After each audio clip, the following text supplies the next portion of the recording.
जय भोलेनाथ की रुद्र संहिता पार्वती खंड 50वां अध्याय। शिवा शिव के विवाह कृत्य संपादन के अनंतर देवियों का शिव से मधुर वार्तालाप।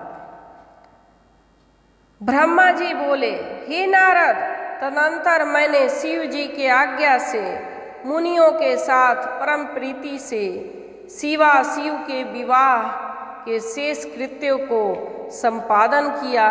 उन दोनों के सिर पर आदर पूर्वक मांगलिक अभिषेक हुआ और ब्राह्मणों ने आदर के साथ उन्हें ध्रुव दर्शन कराया।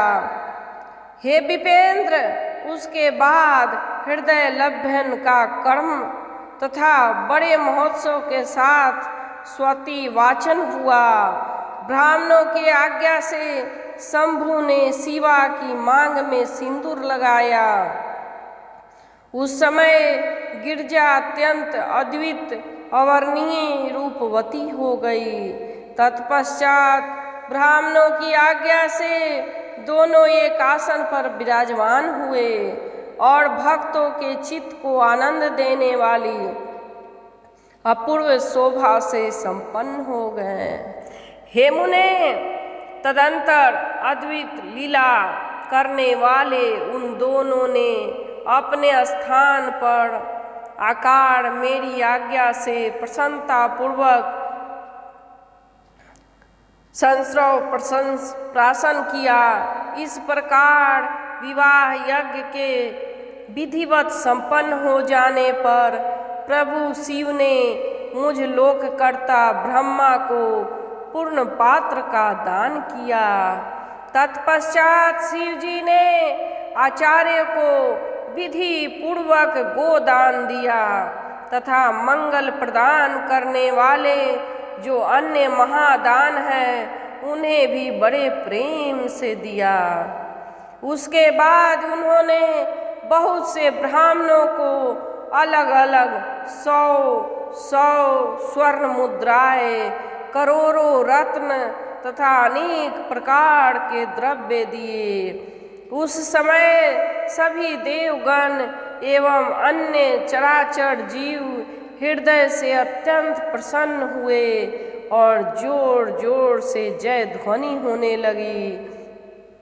सभी ओर मंगल ध्वनि के साथ गान होने लगा और सबके आनंद को बढ़ाने वाली रम्य वाद ध्वनि होने लगा। उसके बाद मेरे साथ विष्णु देवता, मुनिगण तथा अन्य लोग हिमालय से आज्ञा लेकर प्रसन्नता पूर्वक अपने आप निवास स्थान को गए। उस समय हिमालय के नगर की स्त्रियां प्रसन्न होकर शिवा एवं शिव को लेकर दिव्य कोहबर घर में गए। वहां पर वे स्त्रियां आदर के साथ लौकी का चार करने लगी। चारों ओर आनंद प्रदान करने वाले महान उत्साह फैल गया। उसके बाद उन सब ने लोगों का कल्याण करने वाले शिव शिवा को महादिव्य निवास स्थान में ले जाकर प्रसन्नता पूर्वक लौकिकाचार किया। तत्पश्चात हिमालय के नगर की स्त्रियां समीप में आकर मंगल कर्म करके दंपति को घर में ले गए। वे जय जयकार कर ग्रंथि बंधन खोलने लगे। उस समय वे कटाक्ष करती हुई मंद मंद हंस रही थी और उनका शरीर रोमांचित हो रहा था।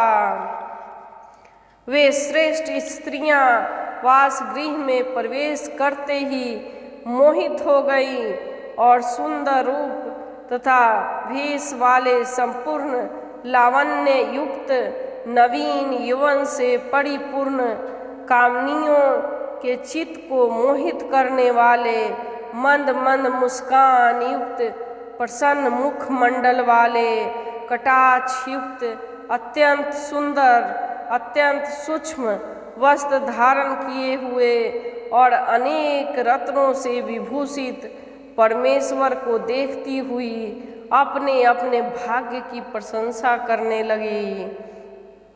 उस समय 16 दिव्य नारियां बड़े आदर के साथ इन दंपति को देखने के लिए शीघ्र ही पहुंच गई। सरस्वती, लक्ष्मी, सावित्री, जानवी, अदिति, सची, लोपामुद्रा, अरुंधति, अहिल्या, तुलसी, स्वाहा, रोहिणी, वसुंधरा, शतरूपा, संज्ञा और रति ये देवी स्त्रियां हैं। अन्य जो मनोहर देव कन्याएं एवं मुनि कन्याएं वहाँ स्थित थी, उनकी गणना करने में कौन समर्थ है। उनके द्वारा दिए गए रत्नों के आसन पर शिव जी प्रसन्नता पूर्वक के साथ बैठे।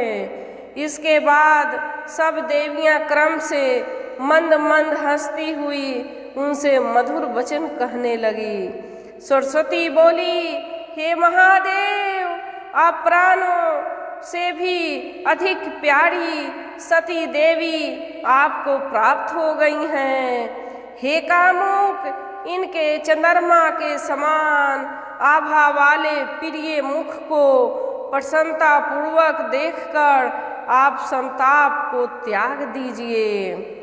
हे कालेश, आप सब इस सती का आलिंगन करते हुए अपना समय व्यतीत कीजिए। सभी समय आपके आश्रित रहने वाली इस सखी से आपका वियोग नहीं होगा।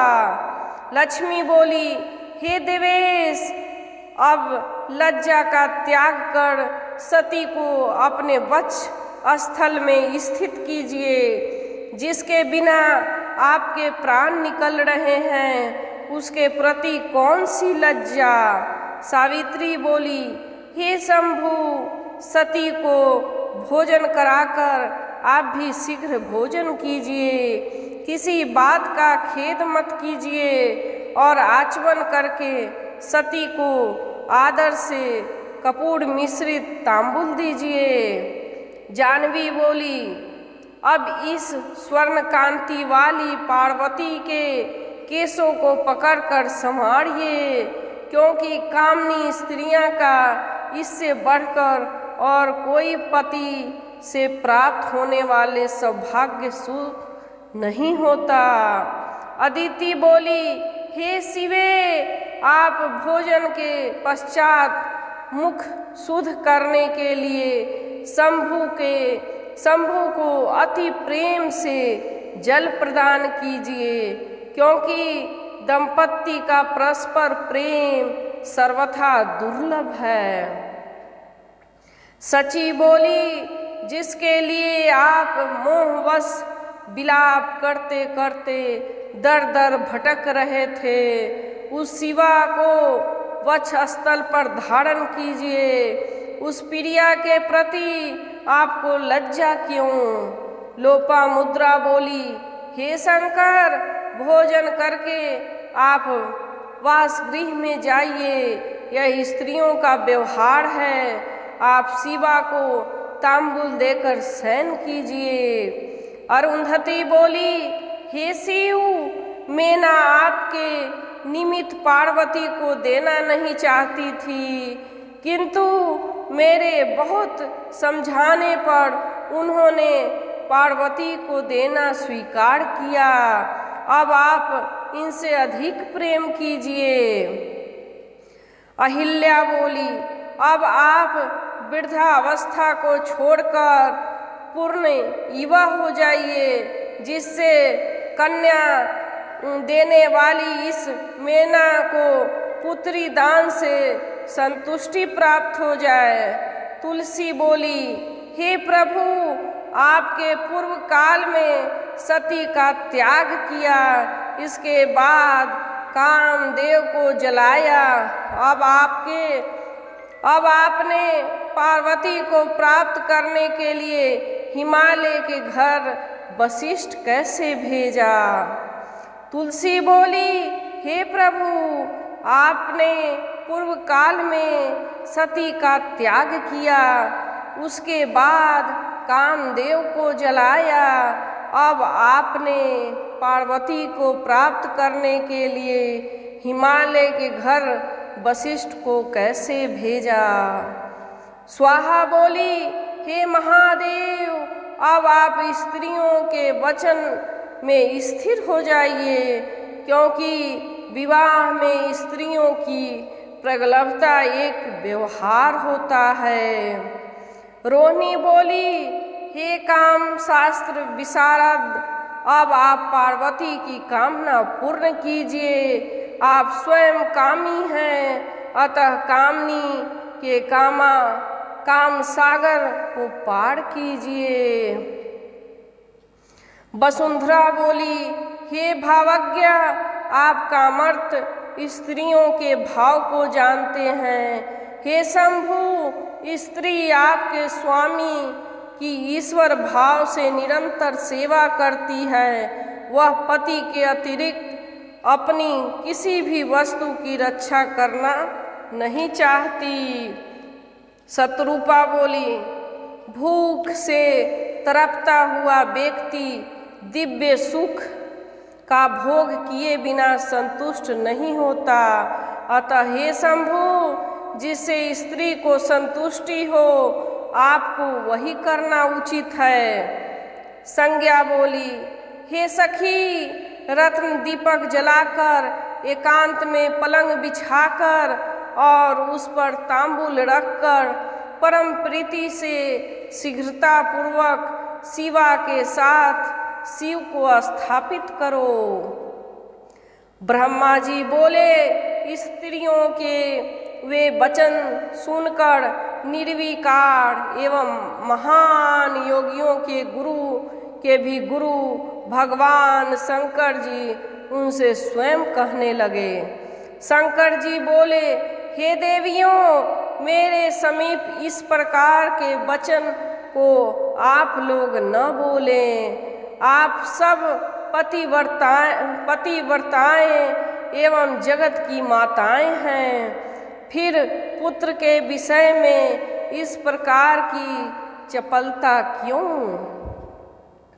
ब्रह्मा जी बोले, शंकर की यह बात सुनकर सभी देव स्त्रियां लज्जित हो गईं और संभ्रम के कारण चित्रलिखित पुतलियों की भांति चुप हो गईं।